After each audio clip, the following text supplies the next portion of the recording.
How's it going, everybody? Rob Brad here today, and we are back with our Minnesota Wild Draft to Glory in the freebie playoffs here in year number 3 in the second round here. The reason I call it the freebie playoffs, guys, is because I'm not intentionally trying to win the cup.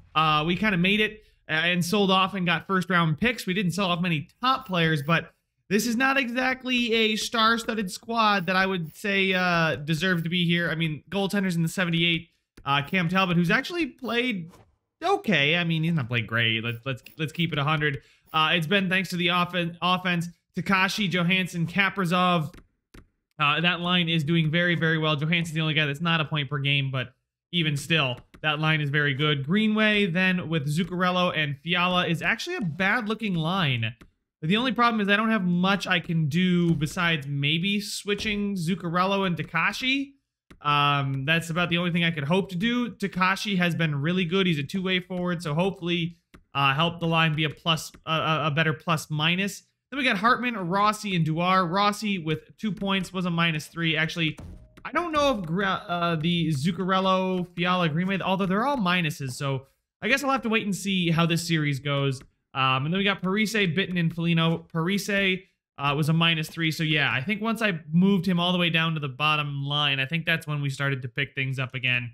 But Zach Parise on the bottom line is where he's going to stay. And then we have got Brodin and Spurgeon, who's Suter and Susi, who's actually a really good pairing. And then Zamanov and Louis Belpedio. So not exactly a fantastic roster, as I've mentioned before. I don't exactly think we're going to be a fantastic team and make it to the cup, but we have a better record than the St. Louis Blues, and I believe we have the St. Louis Blues first-round pick, so eliminating them here could seriously help us not only make it to the Western Conference Finals, but help us out come draft time, too, with a better draft pick. Although they have Gabriel Landeskog, Ryan O'Reilly, and Vladimir Tarasenko, that is a studly first line. It's filled with guys that are good in their own end, and then obviously we know about Vladimir Tarasenko's goal-scoring abilities. Klim Kostin, Braden Shen, and Robert Thomas is a solid second line. Perron, Rask, and Kyrou is a good third line.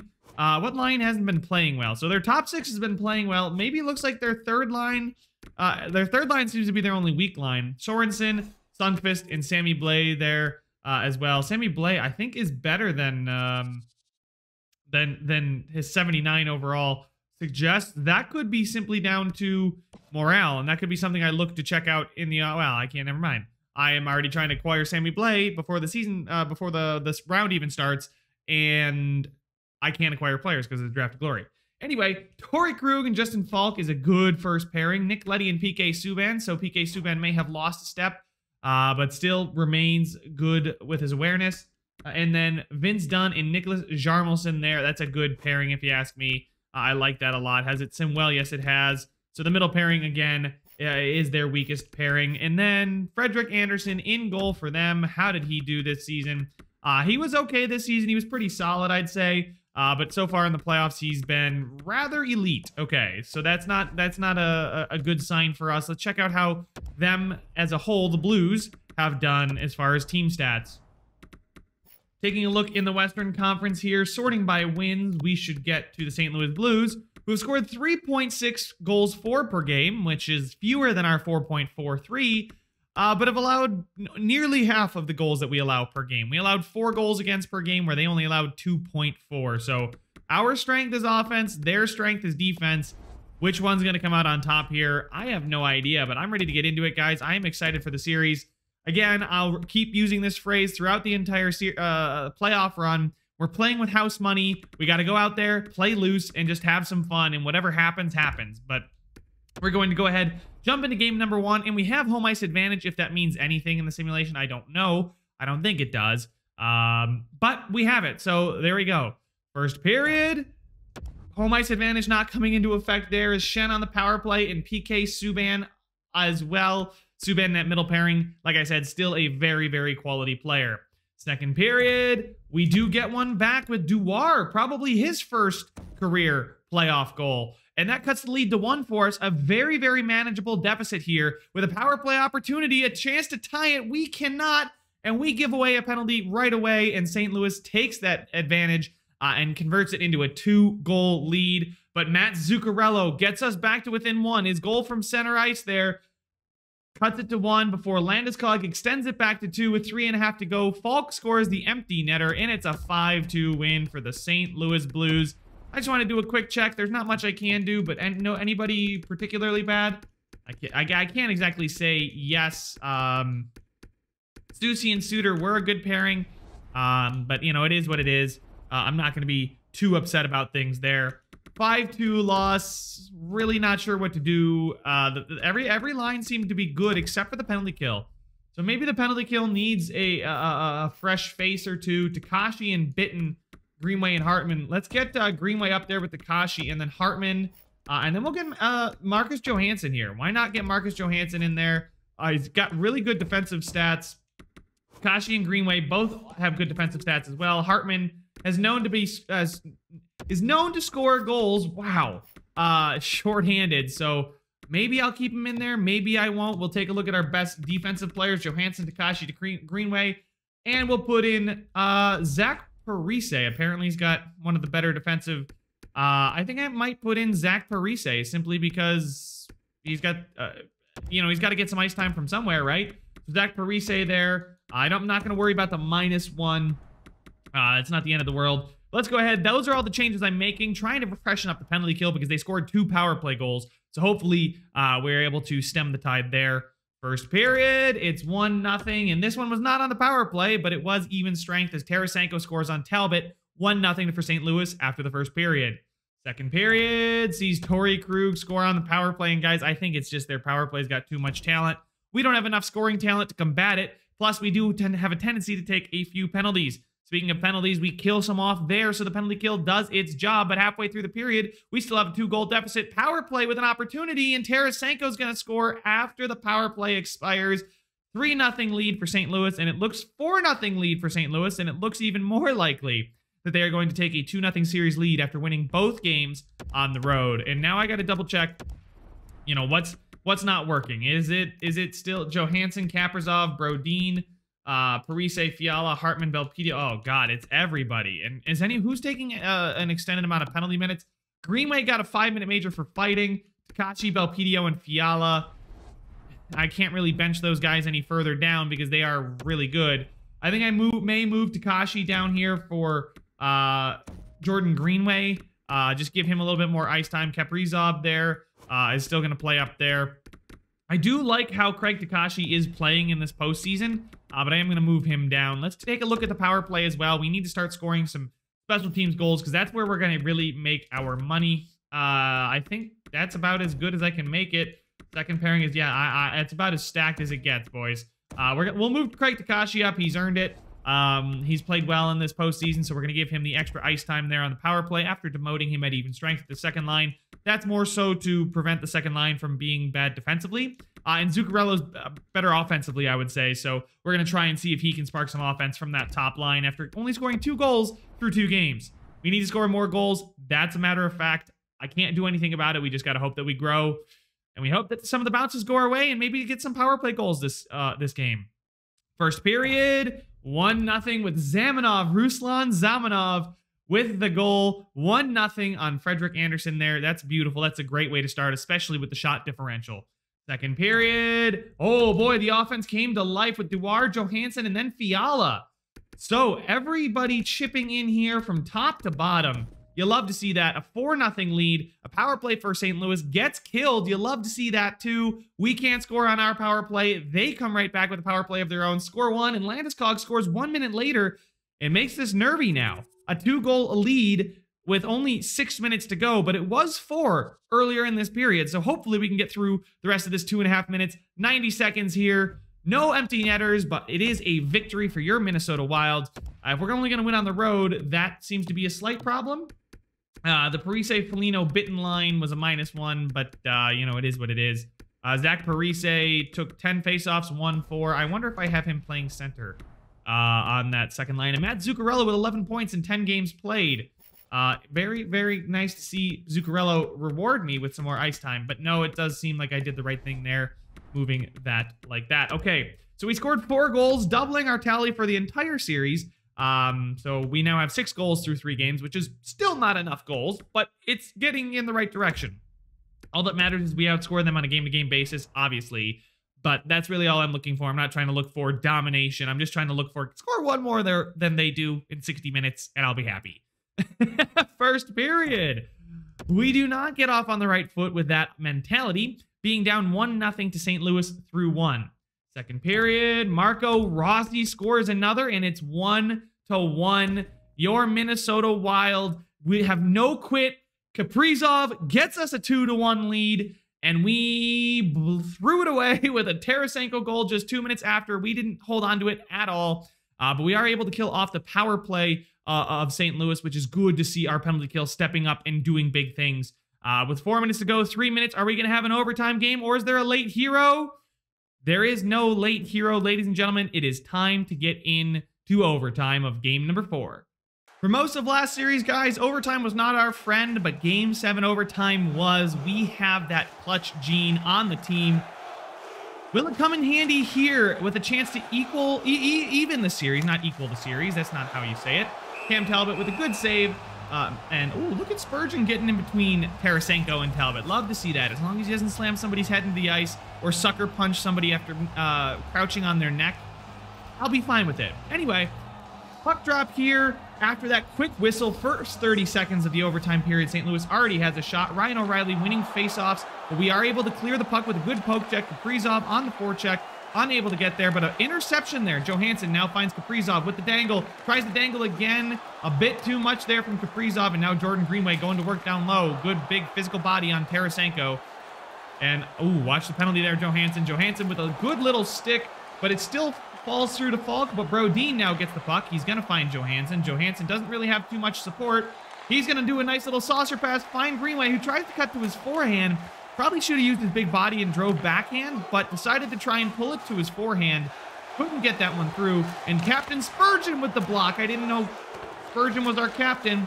And now we have Takashi up there. Zuccarello shots low. Oh, good rebound shot there. Kicked away. Almost picked up, but cleared out by the good defensive core of St. Louis. Clem Costin fires, shoots, short side shot. And boys, I promise I'm not playing, and I'm not playing online at all. That just looks like your classic short side, glove side snipe. And it is a 3-1 series lead for the St. Louis Blues. So a 3-2 loss there in a game that we really needed to win to keep our hopes alive here. I don't know if I want to move Greenway back down and Fiala up. Trying to get more goal scoring on that top line there. The most I can hope for. Susi, I mean, maybe I move Ruslan Zamanov up and play him with Sutter. I don't care about the -1 because it doesn't really matter in the quick sim. So we'll try it. Game number 5 on the horizon here. Back on home ice with our playoff lives on the line. Can we win one and just send it to game 6? I just want to see a good showing here and send it to game 6.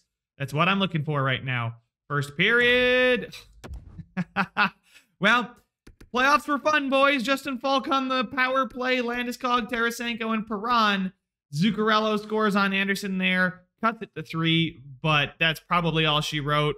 Second period. Oh my goodness. Craig Takashi with a hat trick. And Kaprizov there making me eat my words. I gotta believe in these Minnesota Wild, guys. They do not quit. Jones is in net now. Tarasenko and Shen scoring goals. It is 6-5 to St. Louis, but we are within 1. St. Louis gets a power play. Shen gets the ever-important insurance marker. Perron pretty much puts the dagger, and Oscar Sundqvist just likes to be a dick. It's a 4-goal lead right now.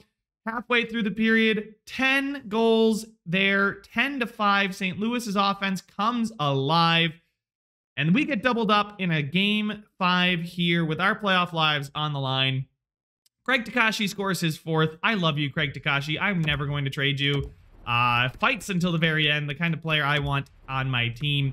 But that is all she wrote for our playoff hopes here, guys. But I'm going to leave you guys that stay to the end a special surprise. We are going to simulate up to the draft and check out the draft lottery, because we do have a lottery pick here, guys. We have the Vegas Golden Knights lottery pick. And hopefully St. Louis does not end up winning the cup, because that would be a very bad for us with the trade. Oh, we have decided I'm going to get a new contract offer. So look at that. I'm going to view the offers. I could jump ship here, guys. I think I might just take... Oh my God, everybody wants me. I think I'm going to stick with the Minnesota Wild, though. We've built a good program here, so I'm sorry if you guys want to see me jump ship, but it is the draft to glory. I am on my way to drafting. We just had a huge offseason. I would not want some other GM to come in and ruin it, but maybe after our next 5-year contract is up, or maybe if I get fired before then, we can look to transition the series into something else. But I'm going to stay here in Minnesota. I like it here. St. Louis has won the Stanley Cup, and I feel like the Buffalo Sabres after they traded Ryan O'Reilly. Thought you were going to get a good first. Turns out to be the 31st pick in the first round. Oh well, it is what it is. Yeah, it is time to simulate up to the draft and get the lottery. Keep the current ticket prices. Salary cap is going up a little bit. The draft lottery, what are you saying?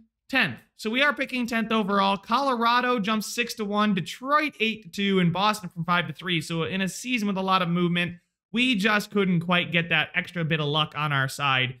10th is still a good spot to pick, though, especially with all of our first-round picks. I wish we would have moved up into the top 3. That would have been fantastic. Who has retired? Anybody from our team? Does not look like anybody from our team wants to retire. Yeah, no, it doesn't look like... I thought that was... I saw the green. I got confused for a second. That's Jordy Ben. But yeah, it doesn't look like either Suter or Parise have retired. Ryan Miller is officially retired in this universe. He actually retired in real life. And I'm glad to see him have a good end to his career. Finished as the most winningest goaltender of all time as a United States-born player, I guess. He's the most winningest American goaltender. Anyway, we will continue to sim, get up to the draft here, and let's view the draft board. You can see our picks over here. 10, 19, 25, and 31. So, depending on the draft class here, view the draft class. Does not look like we're going to get... Oh, we could get an elite player if we moved up to here. Chance Rogers is 3 years away, but he is medium elite. We got some chance here, 2 years. Jimmy Miller could be NHL ready as a defensive defenseman. That's exactly what we need. He's 2 bars NHL ready, which scares me, but 2 years for this kid.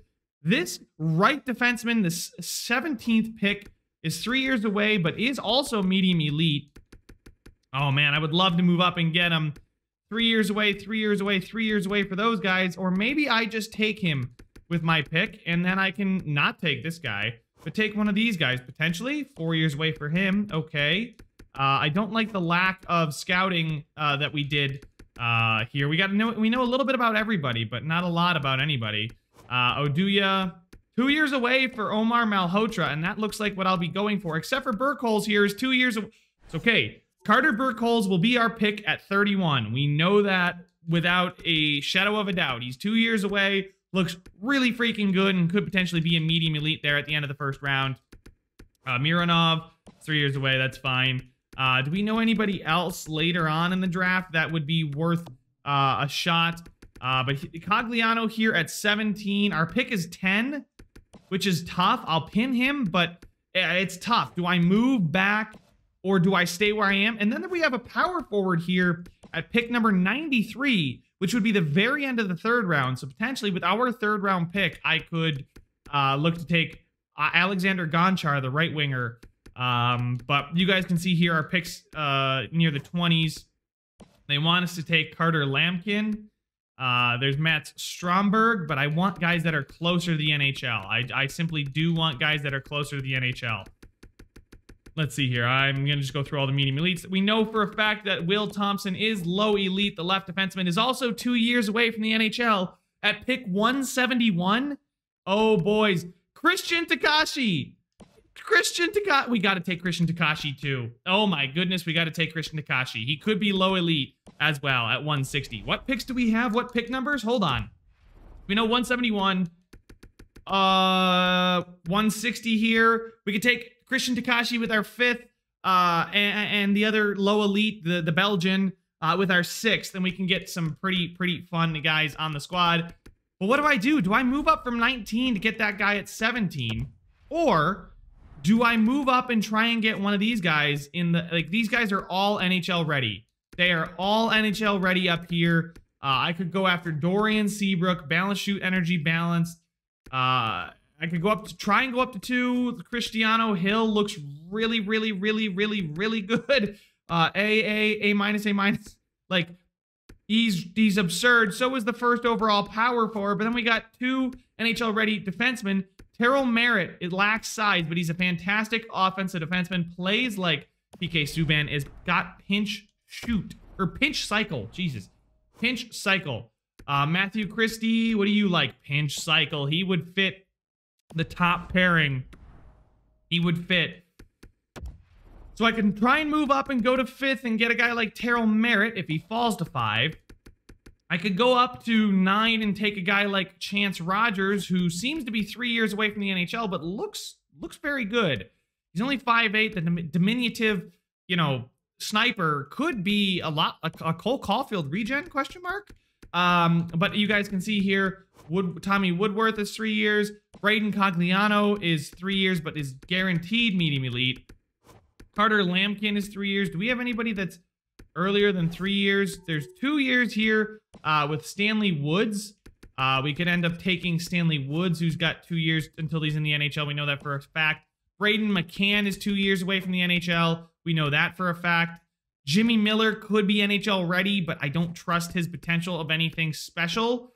So you guys let me know what you want to see me do. Do I move up and try and go up and get Chance Rogers? Do I go even a little bit further up and try and get Terrell Merritt if somebody wants to trade away a top 5 pick? Bryson Allos is 1 year away as a two-way forward, which it's got a lot of two-way forwards in this draft. But Chance Rogers would probably be the guy I guarantee myself to move up for if we don't move up into the top 5. I'd move up a pick and take Chance Rogers there. We didn't get jumped, so we're staying at 10. Clearly, we just saw that. But Chance Rogers, we'd move up a pick, get him. He's a sniper. Balance, shoot, balance behind the net is pretty easy to match. He's not going to get a +5. We could also go after Braden McCann, who's more NHL ready.